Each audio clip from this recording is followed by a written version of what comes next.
Hi guys, in this video we will see how to disable or turn off sound while pressing numerical lock, caps lock, etc. If you want to stop keyboard sounds, then here are the process. Right click on start button and choose settings. Here from the left side of settings, go to accessibility, click on it. Thereafter go to right side and here look for keyboard under interaction. Here you will find toggle keys.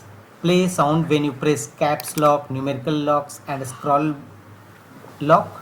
Simply if you want to disable it, turn the toggle button off, and if you want to enable it, turn the toggle button on.